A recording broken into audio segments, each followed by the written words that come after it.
Oh, come in for today's subject that I deal with on a regular basis. The subject of mobility needs.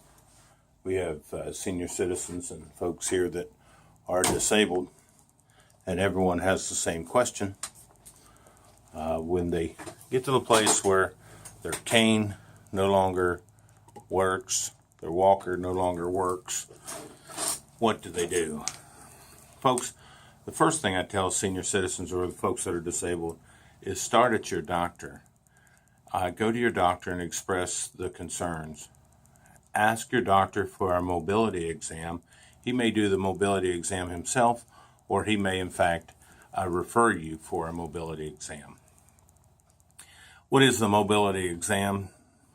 Many doctors do mobility exams themselves, in which they just fill out several pages of asking questions and putting you through some tests of mobility.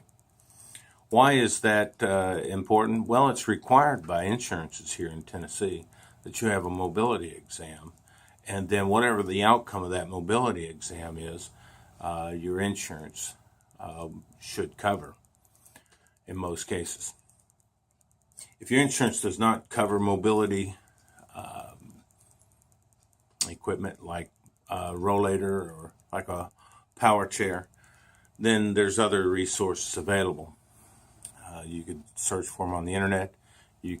Most of the people I deal with just cannot afford to purchase one outright. So I go to either the Shriners, I'll contact Compassion Coalition, which is a nonprofit organization here in East Tennessee. I will just explore the options and never give up until we meet the need.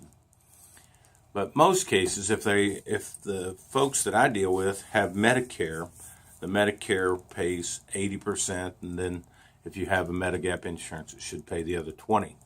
If not, then you may be paying a monthly bill for that power chair or whatever it may be. Let me warn you about a power chair. Or let me tell you what I've seen about a power chair. I've seen more often than not, people get lazy and they see other people riding around in a power chair, and it's so convenient. So out of convenience versus a true mobility need, people seek out a power chair. I have seen many people become reliant on the power chair to the point where it's very difficult to walk. They struggle to stand up. They were not crippled or handicapped to the point of needing a power chair, but a year after using the power chair, now they are. They're dependent. They have to have that power chair. They cannot get around without it. So that's just what I've seen, and let that be a warning, or let that be a word of wisdom from someone like me that's had plenty of experience with the subject matter. Now, rollator is what I would recommend if you have a mobility issue and your insurance does not pay for a power chair. I recommend trying a power chair or a rollator. It's a walker with a seat. Can hardly talk today. Anyway, that's what I recommend to start with. And if you cannot make it with a walker with a seat, called a rollator, and they're fairly inexpensive. You can get them online for $100. You can find them at thrift stores. You can find them online at Craigslist or wherever you might want to.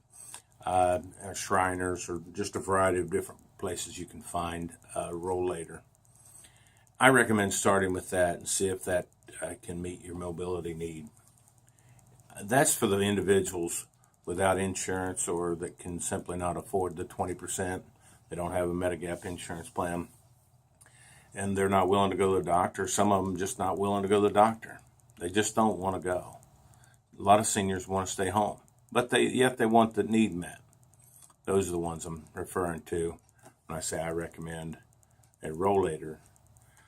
Try to stay as mobile as you can for as long as you can. more often than not, I've seen a power chair hurt more than help. So just be careful, know yourself, and don't give up. Keep on keeping on. Remember, lower your expectations. You'll have instant success. Until next time, this is the Senior Advocate dealing with the real life issues with senior citizens and people with disabilities. Talk to you next time.